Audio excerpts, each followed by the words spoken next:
Olá, seja muito bem-vindo, seja muito bem-vinda ao meu podcast Saia do Aluguel na Flórida.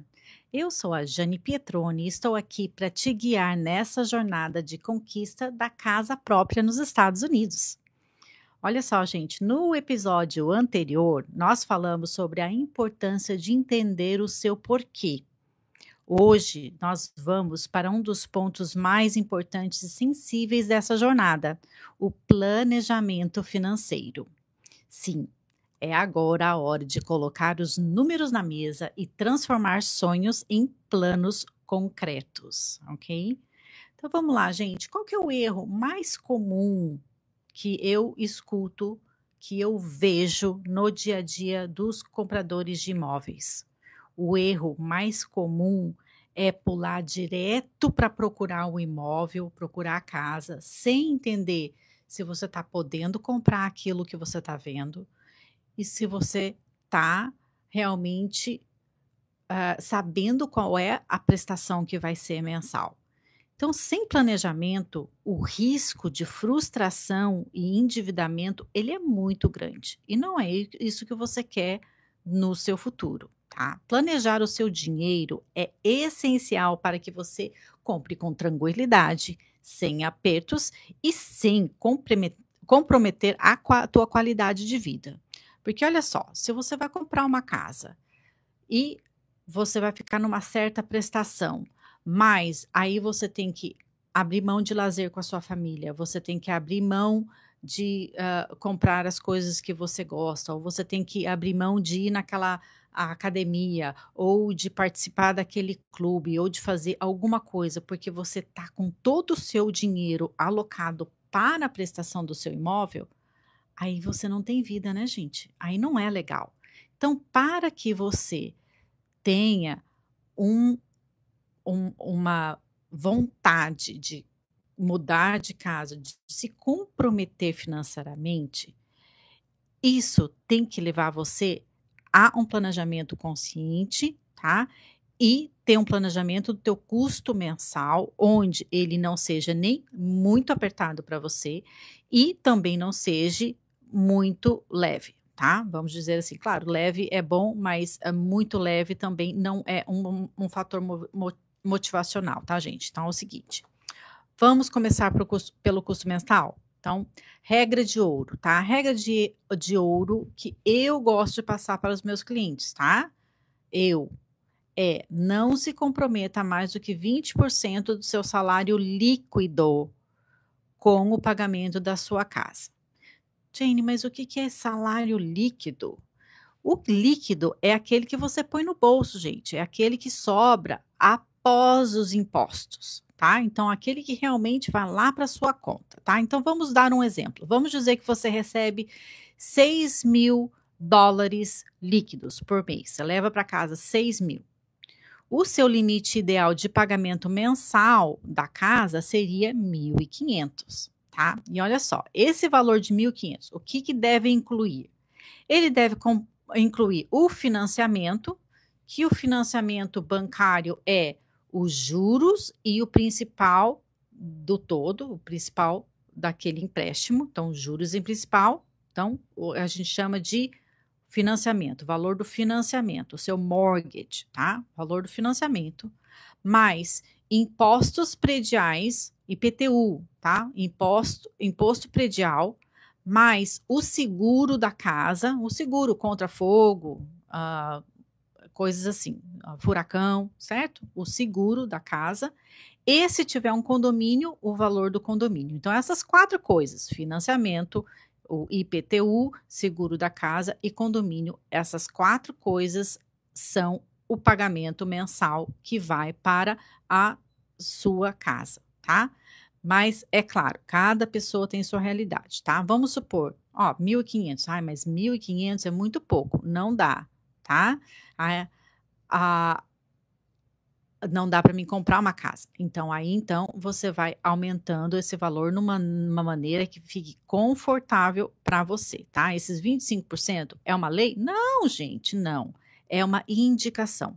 Até os bancos, na hora em que eles vão calcular o que a gente chama de Debt Income to Ratio, que é aquela correlação entre o quanto você ganha para o quanto você pode gastar, eles vão muito além de 25%. Eles vão de 31% a 49%, dependendo do programa que você entra de financiamento, olha só. Porém, eu estou sendo conservadora, porque 25% é uma prestação fácil de você pagar. Mas você pode decidir na sua família, não, nós estamos comprometidos ou confortáveis em usar 30, 31 ou 35% da nossa renda mensal líquida, tá? Para as despesas de casa. Tudo bem, gente, tá ótimo. Se é 30, 35, tudo bem. Desde que vocês entendam e saibam o quanto você está gastando hoje, você tem uma planilha de financiamento, financeira, e você sabe o quanto você gasta hoje, o quanto você gasta hoje na sua casa, para o quanto que você vai estar gastando no futuro. Porque o que não pode acontecer, gente, é você sair, por exemplo, de um aluguel de 1.500 para uma prestação de 3.500 sem planejar. Sem planejar não dá. Talvez hoje está facinho você pagar 1.500 de aluguel, agora estaria muito, muito difícil e complicado você estar pagando 3.500 de prestação mensal, de mortgage, de custo do imóvel. Então, tem que ter um balanço. Tem que ter esse balanço, e esse balanço quem decide é você. Olha só, gente, olha, choque de realidade. Posso contar uma coisa para vocês?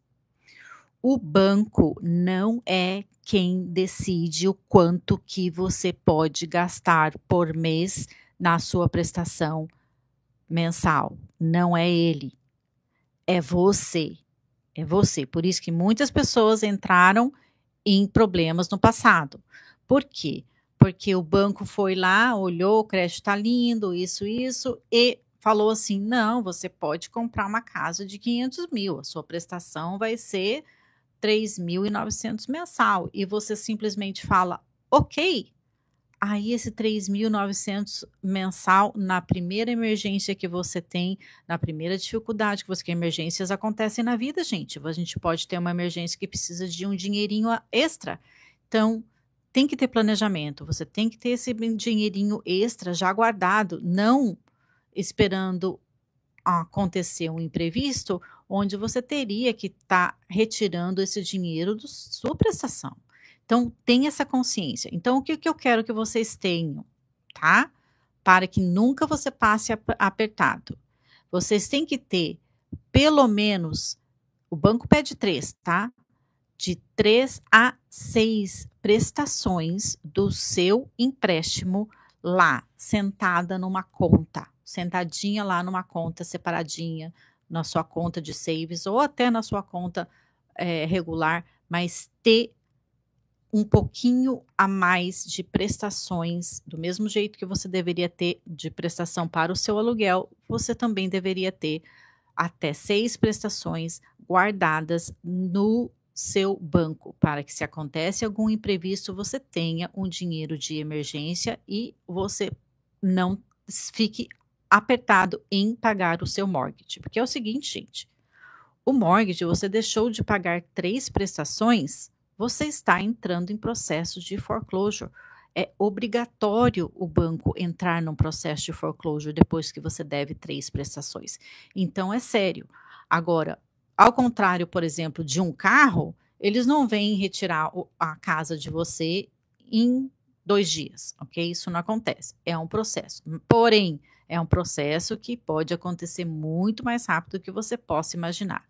Então, eu acho que eu já falei para vocês, eu vou falar de novo, acho que eu vou falar muitas vezes aqui, toda a minha delicadeza e a minha sensibilidade que eu tenho com as pessoas que passaram dificuldades financeiras aqui na América. Eu estou nesse mercado há 20 anos, de 2006 a 2016, mais ou menos, eu estive ajudando a pessoas a saírem de dificuldades financeiras devido a uma compra de imóvel que deu mal, deu ruim, não foi apropriada, ok? Então, se você planejar, você nunca vai passar por isso, você nunca vai precisar de ajuda para negociar com o banco, por exemplo, porque você não consegue mais pagar as suas prestações. Não se coloque nessa posição, não coloque a sua família na sua posição, se planeje financeiramente hoje, para que você não passe por essa posição no futuro, tá? Então, eu gostaria de falar para vocês agora o seguinte: custo inicial. Quais são os custos iniciais? Qual é o tanto de poder econômico, de dinheiro que você tem que ter inicialmente para você comprar uma casa? E olha só, gente, é bem menos do que muita gente pensa, tá? Bem menos. Há muitos mitos por aí no passado que você tem que ter uma casa, se você não tiver 20% de entrada, não compre, porque não é ideal, ou porque você não vai conseguir comprar, não é bem assim. Então, vamos lá. Custos iniciais, entradas e custos de fechamento. Então, todos os custos que você precisa para a sua casa, tá? Então, vamos lá. Entrada, a gente chama aqui de down payment. Entrada é o down payment. Pode ser a partir de 3% do valor do imóvel, dependendo do tipo de financiamento. Nós temos financiamentos convencionais, financiamentos que são do governo, digamos assim, não do governo em si, eles são assegurados pelo governo, que a gente chama de FHA, ok? E temos outros tipos de financiamento, tá? Que, aliás, vou estar explicando todos os tipos de financiamento no nosso próximo episódio. Nosso próximo podcast, eu vou estar explicando os tipos de financiamento que você pode obter na hora de comprar uma casa. Então, vamos lá. Entrada. E temos também custos de fechamento. A gente chama de closing costs. Jane, mas que seriam esses closing costs? Tá? Esses closing costs variam entre 2% a 4% do valor do imóvel, tá? Então, além da sua entrada, você tem que ter mais 2% a 4% do valor do imóvel como custos de fechamento, que são o cartório, a preparação, o valor que vão te cobrar da preparação dos documentos, o registro no cartório público desses documentos, né? Lavrado em cartório, cada vez que você lavra uma página do documento em cartório é cobrado tanto, tá? Temos também custos do banco, quando o banco vai originar um empréstimo para você, ele tem vários custos, tem o custo, até o próprio, tem um FII lá que chama Origination Fee, para abrir a sua conta no banco, temos vários custos que o banco cobra para processar aquele empréstimo para você. Então, tem custo. Também tem os custos onde você vai reservar em uma conta separada as primeiras parcelas do seu IPTU e 12 meses de parcelas, né? Um mês avançado, né? Um ano de seguro da casa. Então, seguro contra fogo, contra furacão, etc. É o seguro. Então, o seu seguro tem que ser pago sempre na frente e depois, quando você tem uma parcela, você vai dividir esse valor em 12 meses e coletar na sua parcela, tá? Mas entra 12 meses como custo de fechamento o seu primeiro premium, primeiros 12 meses que você tem de seguro, tá bom? E fora esses custos de entrada e custos de fechamento, nós temos também custos diretos, que são, por exemplo, uma inspeção da casa. Eu recomendo todos os meus clientes a fazer uma inspeção na casa antes de comprar. Você vai contratar lá um inspetor privado, que você vai escolher, você vai pagar, e esse inspetor, ele vai olhar lá a sua casa e vai verificar e vai te dar um relatório técnico de como está toda parte da sua casa, o ar-condicionado, o telhado, o encanamento, vai te dar um relatório geral da condição da sua casa, tá? Então, isso são custos diretos, tá? Então, inspeção da casa, por exemplo, é um custo direto. Se na inspeção da sua casa gerou, por exemplo, uma outra inspeção que precisa ser feito, eu vou dar 2 exemplos. Exemplo de inspeção contra mofo, tá? Às vezes apareceu algum vestígio de mofo, então esse mofo tem que ser investigado. Então o teu inspetor vai lá, ele vai colher amostras, né, do ar, amostras de algum lugar que tenha um sinal de mofo, mandar para um laboratório, vai voltar desse laboratório para ver se tem algum mofo tóxico na sua casa. Então, uma inspeção pode gerar várias outras inspeções que você precisa realizar na sua casa antes da sua compra, tá? Então, uma inspeção de mofo, eu dei um exemplo, uma inspeção de piscina, por exemplo, uma inspeção mais aprofundada, se a piscina que você está comprando não tem, por exemplo, um vazamento, tá? Se você está comprando uma casa na beira de um canal, tem uma inspeção especial que você vai fazer naquela parede que vai entre a água e a casa, a gente chama de seawall.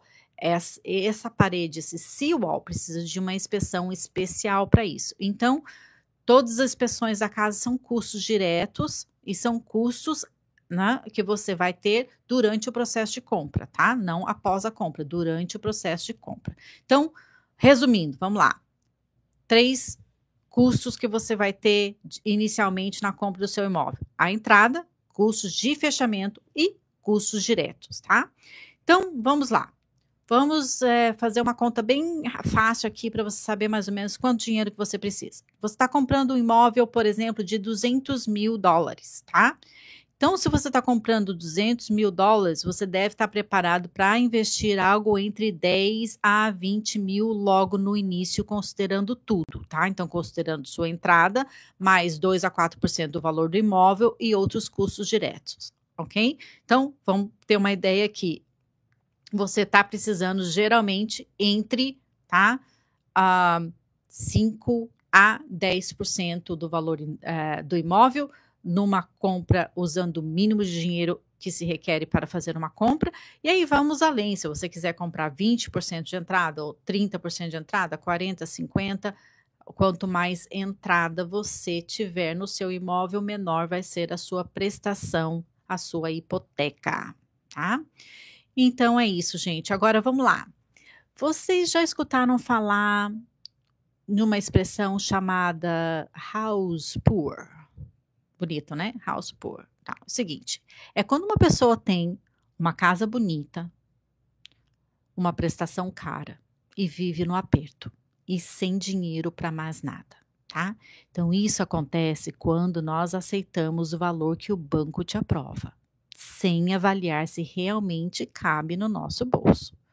Então, lembre-se, gente, o banco, ele não conhece os seus planos, ele não conhece os seus filhos, ele não conhece os seus sonhos. Ele só quer emprestar dinheiro para você. Então, vamos lá. Quem é que tem que decidir, quem que tem que definir o quanto você pode pagar com segurança na sua prestação?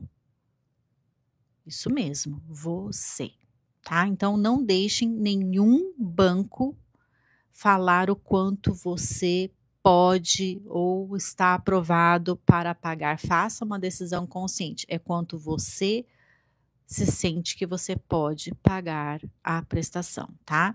E lembre-se, gente, a prestação inicial, ela só é uma prestação inicial. Mesmo que a gente tenha juros fixos por 30 anos, a maioria dos meus clientes, juros fixos por 30 anos é o melhor produto no mercado, concordo, tá? Porém, o IPTU vai subir todo ano. O condomínio, às vezes, ele sobe todo ano e às vezes sobe até muito mais do que a gente gostaria, porque não tem uma tabelinha, tá? Nem para IPTU, quanto menos para condomínio, tá, gente? Sobe o que tiver que subir. E também o seu seguro. O seguro aqui na Flórida, quanto mais a gente tiver furacões atingindo aqui o estado da Flórida, maior vai ser o repasse de aumento dos seguros em todo o estado. Então, se você pagava o seguro o ano passado de X por X, este ano ou próximo ano, na hora da renovação, você vai estar pagando X mais 15% de repasse, até 30% de repasse, que é o que vem acontecido nos últimos anos aqui na Flórida.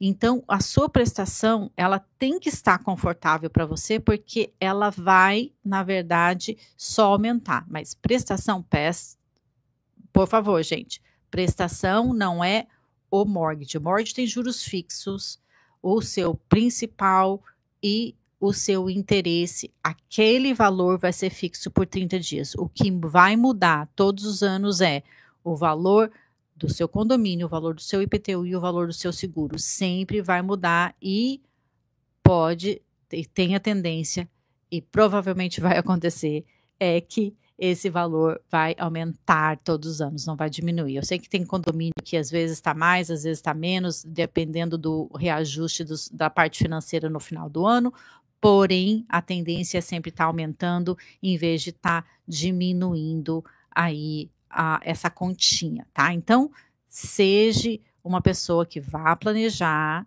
tá? Vá planejar desde o começo e defina o que você pode pagar com segurança, tá bom? E minha dica prática para você. Então, olha lá, de novo, lembra aquele caderninho que eu falei no episódio passado? Aquele caderninho que você anotou lá, ou aquele Google Drive no seu computador que você abriu lá falando quais são os seus porquês, qual é a sua motivação de estar comprando uma casa? Agora você vai pegar e vai criar uma planilha simples ou usar esse caderninho para você anotar as seguintes informações. O quanto você ganha por mês. Então, repetindo, o quanto você ganha por mês, e lembre-se, aquele valor que você põe no bolso, tá, gente? Não o valor com os impostos, sem os impostos. Quanto você paga hoje de aluguel, tá? Quanto tá saindo hoje do seu aluguel para sua moradia? Quanto é hoje, tá?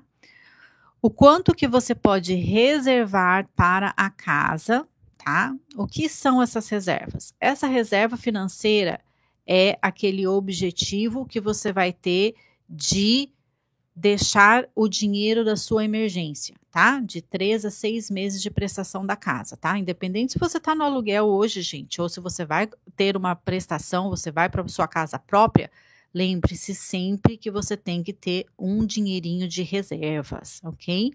A maioria das pessoas não tem nem $500 no banco, no savings account para reserva. Gente, isso é viver no perigo, tá? Então, tenha o seu dinheirinho de reserva para emergências, porque emergências podem acontecer, tá? Quanto você consegue juntar por mês, tá? Então, vamos lá, as 4 coisinhas que eu quero que vocês organizem no seu planejamento financeiro. Quanto você ganha por mês, ou quanto você paga hoje de aluguel, ou no caso de casa, quanto você pode reservar para a sua casa e o quanto você consegue juntar por mês. Esse juntar por mês é para a sua entrada, tá? O quanto que você consegue economizar e quanto que você consegue juntar por mês de entrada, tá? É aquele valor, 3%, ou vai ser 5%, ou vai ser 20%, é isso que você tem que ter uma noção, tá? E mais uma vez, tá? Então, abre esse documento no Google Drive ou no teu caderninho, escreve lá, planejamento financeiro, saia do aluguel, e nesse espaço você vai simular diferentes cenários de entrada e parcelas, tá? E é o seguinte, tem uma ferramenta que você procura na website, na internet, chama calculator.net, tá? Essa ferramenta tem ali como você colocar valores, estimular, fazer uma projeção. Você vai colocar lá, por exemplo, eu vou comprar uma casa de $400 mil. Quanto de $400 mil com uma entrada de 3%, daí já vai te dar os juros do mercado, os juros de hoje, tá? O geral, nos juros de outro, quanto que ficaria as suas parcelas. E, além disso, tem o Loan Calculator nesse website, e também tem o Mortgage Calculator. Se você for no Mortgage Calculator, ainda tem como você colocar lá um valor de IPTU, que você pode estar colocando entre 1,2%, mais ou menos, o valor do IPTU em cima do valor do IPTU, ok? E um valor do condomínio, que você pode colocar uma coisa que seja de acordo com... Dá uma pesquisada, né, gente, no Zillow, quanto que é o condomínio, ou liga para um corretor, olha, eu estou procurando uma casa em tal área, quanto mais ou menos são os condomínios por lá? Essa pessoa vai poder te falar quanto mais ou menos, ó, nessa área, ou especificamente nesse condomínio, é 600 por mês, é 800 por mês, é $1.000 por mês, aí você já tem esse valor, porque o condomínio vai ser ali direto, né, aquele valor ali mensalmente, tá, gente? Mensalmente. O IPTU é um valor que você vê lá, que, né, esse 1,2% do valor é dividido por 12, mas o condomínio é esse valor direto, porque é mensal, tá? Então, você vai fazer essas estimativas e você vai brincar um pouco com esses números usando essa ferramenta, essa calculadora, para você ter uma noção mais ou menos de quanto é o pagamento, quanto de casa, ó, quanto que fica uma prestação de uma casa de $400 mil hoje. Quanto fica uma de 500? Quanto fica uma de 300? Você vai ter mais ou menos uma ideia.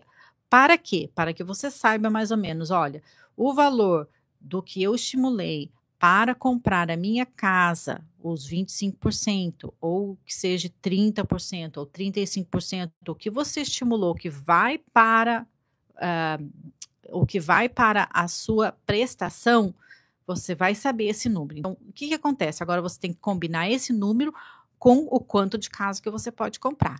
Então, se esse número bateu com 400 mil, opa, peraí, eu vou estar confortável em comprar 400 mil. Eu vou estar confortável em comprar 300 mil. Isso é planejar o dinheiro com inteligência, passo estratégico dessa jornada, tá? E é um passo onde você decide, não é o banco que decide. Porém, vamos lá, gente, porém, é só você quem decide? Não, claro que não. Quem também tem que decidir, permitir você comprar aquilo que você está disposto a pagar é quem vai te emprestar o dinheiro, é a instituição financeira, tá? Não é só você que toma essa decisão, tá? Primeiro você, mas depois tem que passar pelo aval do banco. Então, o banco tem que coletar toda a sua parte financeira e falar assim, olha, realmente você qualifica 400 mil, você qualifica 500 mil, você pode estar qualificando a 500 mil, a sua prestação vai ser tanto. O banco vai confirmar esse teu planejamento financeiro que você está fazendo desde então, tá? Então, gente, se você não fizer isso, você pode acabar fazendo um mau negócio, tá? E isso não combina com o que a gente está construindo juntos aqui. Nós estamos construindo um planejamento do começo ao final, onde você possa estar comprando o seu imóvel sem estresse e para que os seus planejamentos futuros não estejam estresse financeiro, tá? E, gente, no próximo episódio, nós vamos estar falando dos tipos de financiamento disponíveis para você, tá? E se tá muito confuso, gente, não tem problema não. Olha só, o meu podcast vai ficar gravado. Você pode entrar na Rádio Reli e ver o podcast no website e também no website e também no YouTube, tá? E não esquece também que os episódios ficam todos gravados no meu canal de YouTube, que é Jane Petroni 9584. E se você quiser a minha mentoria individual, onde eu te pego na mão e nós vamos estudar esses números juntos para definir o quanto de casa você pode comprar, é só você me chamar. Você me manda uma mensagem. O meu Instagram é Saia do Aluguel na Flórida. Pode deixar um DM para mim lá. Você pode entrar em contato comigo. Nós vamos marcar uma consultoria individualizada para você, tá? Então, o primeiro que entrar, e olha, gente, hoje, deixando especialmente aqui para você hoje, a primeira pessoa que entrar em contato comigo hoje, depois desse episódio, eu estou oferecendo toda a minha mentoria absolutamente de graça, gratuita, tá bom? Então, é isso aí, gente. Para a próxima semana, eu vou estar explicando para vocês quais são os financiamentos, a diferença entre o FHA convencional, o VA, USDA e todos esses tipos de financiamento que estão disponíveis para aí e um deve estar certo para você, tá bom? Então, até a próxima quarta-feira.